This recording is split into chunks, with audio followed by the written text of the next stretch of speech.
Olá, você querido, olá, você querida, tudo bem com você? Que satisfação ter você aqui em mais uma aula. Estamos aqui hoje, pessoas, para falar sobre um assunto extremamente importante sobre a história do século XX. Hoje a gente vai falar de um desses processos, que é a Revolução Russa, a primeira experiência na história de tentar formar uma nação governada segundo os princípios pensados por Karl Marx e Friedrich Engels. Para a gente entender como é que funcionava a Revolução Russa, nós precisamos falar dos antecedentes. Vamos ver como é que estava a Rússia dos czares naquela época? Quando nós falamos da Rússia dos czares, pessoas, nós precisamos entender que nós estamos falando aqui de uma dinastia específica que vai estar governando a Rússia durante pouco mais de 300 anos. E a dinastia que nós estamos falando é essa dinastia aqui, ó, a dinastia dos Romanov. Inclusive é um livro excelente para você entender como essa dinastia conseguiu fazer um bom papel dentro da Rússia, mas ao mesmo tempo também conseguiu fazer a queda do Império Russo a partir da Revolução Russa. É um livro de Simon Sebag e Montefiore e o nome do livro é Os Romanov, certo? Bom, a dinastia dos Romanov governou, como você pode perceber, por exatos 304 anos. Essa é uma dinastia que ela é marcada por ter feito o condado da Rússia em uma grande potência durante um determinado tempo, mas é também marcada por um absolutismo muito profundo e por um governo pouquíssimo flexível com a sua população. O que é que isso significa? Significa dizer, pessoas, que o Império Russo ele era bastante implacável com críticas, assim como qualquer outro reino absolutista deveria ser. Mas aqui na Rússia, o processo de autoritarismo ele era muito mais forte do que em vários outros países da Europa. Em muitos momentos maior até mesmo que o absolutismo francês, que é o melhor exemplo que a gente estuda. Temos também aqui uma pequena diferença. Chega um determinado momento em que você tem até uma noção do despotismo esclarecido nos 800. Quando eu estou falando nos 800, estou me referindo ao século XIX. Você tem ali alguns imperadores como Alexandre I e Alexandre II que vão adotar o despotismo esclarecido, que vão adotar, inclusive, algumas ideias reais do iluminismo, mas continuará ainda sendo uma nação governada essencialmente por uma filosofia absolutista ao longo de todo o século, final do século XVIII e todo o século XIX, certo? No final do século XIX, a Rússia ela não é mais aquela potência que os Romanov transformaram no início do século XVII. Ao contrário, os russos nesse momento estão vivendo um processo de empobrecimento muito grande, porque a Rússia ela era um gigante atrasado. Eu costumo chamar, inclusive, a Rússia nesse período na chamada Rússia dos Três As. Como assim a Rússia dos Três As? Está falando de baralho? Claro que não. Eu estou falando aqui, pessoas, que a Rússia ela tem três características essenciais no final do século XIX que começam com a letra A. A Rússia, nesse momento, ela é uma nação atrasada. Ela é uma potência, como muitos ainda consideram, mas é uma potência atrasada tecnologicamente. Porque a Rússia, durante o século XVIII, não passa pelo processo de revolução industrial como ingleses, posteriormente franceses, belgas, enfim, as nações alemãs, várias outras nações irão passar por esse processo. Quando chega no final do século XIX, a Rússia ainda está vivendo o processo do que nós poderíamos chamar de primeira revolução industrial, quando praticamente todas essas outras nações que eu falei para você já estão vivendo o processo da segunda revolução industrial, já estão colhendo os benefícios dessa segunda revolução industrial. Já tem uma burguesia incentivada pelo capitalismo financeiro, pelo capitalismo industrial, mas na Rússia não era assim que funcionava. As primeiras fábricas na Rússia vão começar a ser fundadas por volta do final da década de 1870, 1880, quando na verdade já existiam fábricas, por exemplo, na Inglaterra, desde o início do século XVIII. Então a Rússia é um gigante atrasado. Se ela não tem um grande parque industrial, aliás, se ela não tem um parque industrial, isso nos leva a crer que a Rússia depende muito do seu meio agrário. Então é uma potência agrária. A Rússia tinha uma das maiores produções de grãos do mundo. Ela era a maior produtora de grãos da Europa, mas apenas 35% das suas terras eram plantadas. Isso significa dizer que os outros 65% daquela terra imensa que era o Império Russo não era agricultado, por vários fatores. Ou mesmo por incompetência do próprio Império Russo em fazer com que ela pudesse ser plantada, ou até mesmo por causa das condições climáticas. E se ao mesmo tempo ela é uma nação com pouca pouco desenvolvimento tecnológico, isso significa que não tem, por exemplo, uma mão de obra qualificada. E é uma nação essencialmente agrária, ela acaba sendo uma nação com uma grande massa de analfabetos. Essa é a Rússia dos três As. Ela é uma Rússia atrasada, ela é uma Rússia agrária e, por fim, é uma Rússia analfabeta. Grande parte de sua população, mais de 4/5 da sua população, estavam no campo. E desses mesmos 4/5, grande parte desses 4/5 da população não sabiam ler e escrever o próprio nome. Então essa é a Rússia, esse é o Império Russo no final do século XIX. Um gigante atrasado. E isso leva a crer, não só leva a crer, mas leva a nós analisarmos socialmente que a população russa ela era altamente explorada. Ela era altamente explorada, sobretudo no campo. Porque várias marcas do que nós chamamos de feudalismo, que a princípio a gente pensa que tinha acabado lá no século XVI, com aquela questão do mercantilismo, a Rússia vai mostrar que ainda tem muito do feudalismo dentro do seu país.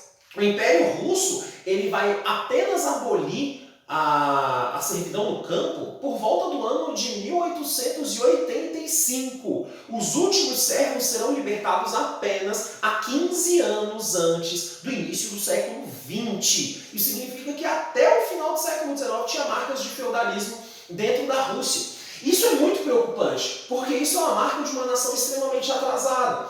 Ao mesmo tempo que isso está acontecendo, você tem um proletariado que está começando a surgir na Rússia que é altamente explorado. Então, mesmo quem não estava trabalhando no campo, mesmo quem não estava preso à terra e começa a ser libertado, é igualmente maltratado na Rússia. É nesse momento, então, pessoas, que a população russa ela começa a se organizar. Por volta ali bem no finalzinho do século XIX, por volta ali da década de 1890, por volta ali do ano de 1898, você tem as primeiras organizações de partidos e agremiações políticas que começam a defender as ideias de que esse absolutismo dos Romanov, ou mesmo esse despotismo esclarecido, ele tem que acabar. A população russa precisa mudar de vida de alguma forma. É nesse interim, inclusive, que várias manifestações públicas começam a acontecer na Rússia. No início dos anos de 1900, o czar russo era um sujeito chamado Nicolau II, Nicolau Alexandrovich Romanov. E aí esse sujeito resolve fazer uma guerra contra o Japão, a chamada Guerra Sino-Japonesa, que acontece entre os anos de 1904 e 1905. O exército russo era imenso, mas ele era muito mal equipado. Razão, inclusive, que ajuda a explicar por que a Rússia vai perder essa guerra. Era uma Rússia atrasada tecnologicamente. O Japão passou por um processo de modernização chamado Era Meiji, que tirou o Japão do mundo feudal para se colocar como uma grande potência no Oriente em cerca de 45 anos. Enquanto isso, a Rússia ficou para trás. Essa vitória na guerra sino-japonesa é a primeira grande vitória de uma nação oriental sobre uma potência europeia, sobre uma potência ocidental, portanto. Isso recai no colo do Nicolau II como uma verdadeira bomba. Resultado, a população vai para o meio da rua fazer manifestos. No início do ano de 1905, uma manifestação pública virou um domingo sangrento. Olha só que interessante, pessoas, vem comigo.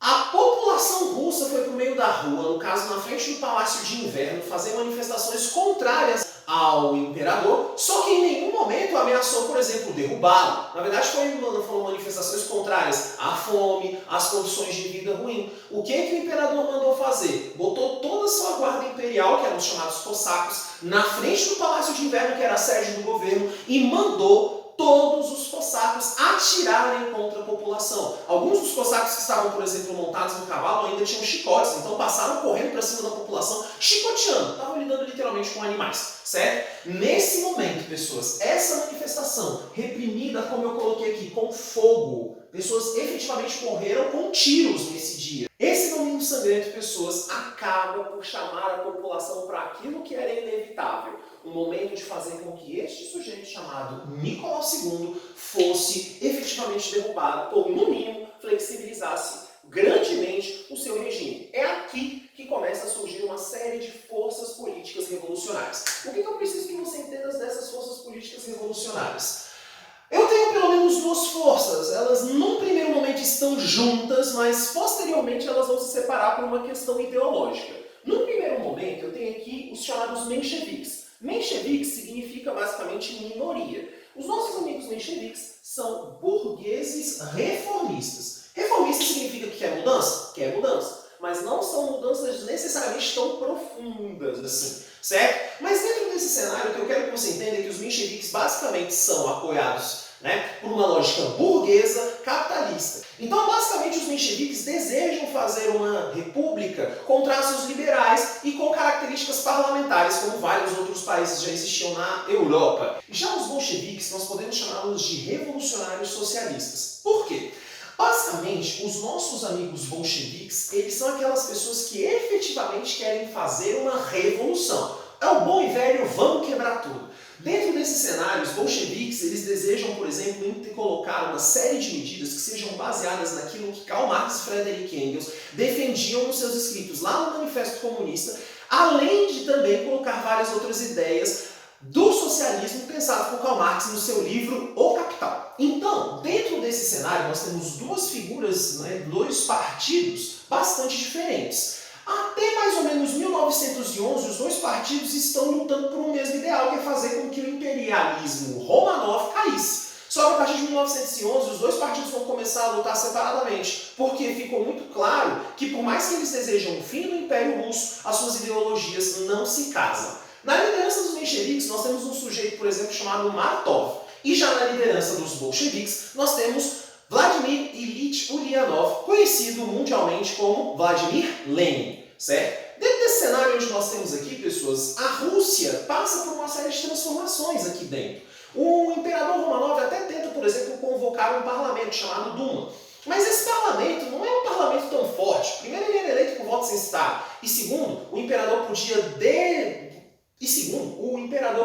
simplesmente dissolver na hora que ele quisesse. Então, muitas dessas mudanças tidas como liberais, ou até mesmo mais abertas para a população russa, não foram tão abertas assim. Para piorar um pouco mais a situação da Rússia, o nosso querido amigo Romanov, como provavelmente você já deve ter visto em uma aula de Primeira Guerra Mundial, Nicolau II vai acabar fazendo com que a Rússia entre numa guerra. O problema da Rússia na guerra não é somente a guerra em si. Eu tenho pelo menos dois problemas muito graves que fazem com que a Rússia passe uma verdadeira vergonha nessa guerra. Primeiro, a Rússia tem uma série de dificuldades financeiras para se manter na guerra. Por quê? Porque ela não tinha dinheiro. A população russa estava passando fome, a população russa sofria uma série de dificuldades, não só financeiras, mas dificuldades sociais, e o Estado russo não cuidava disso. Então, muitas dessas dificuldades financeiras que se apresentavam aqui na Rússia eram dificuldades financeiras graves, que faziam com que ela não conseguisse se sustentar dentro de uma guerra. E um outro problema são as próprias dificuldades logísticas que a Rússia passou na guerra. Que tipo de dificuldades logísticas eu estou falando? Para começar, o exército russo ele era gigantesco, como eu já comentei com vocês. Um detalhe que eu quero trazer para vocês é que a Rússia tinha um exército enorme, porém muito mal equipado. E isso, mais uma vez, assim como foi lá na Guerra Sino-Japonesa, era um reflexo da má industrialização do Império Russo. A Rússia tinha um exército que conseguiu mobilizar cerca de 3 milhões e 800 mil homens. Mas não adianta você ter 3 milhões e 800 mil homens se você não dá condições para esses homens lutarem.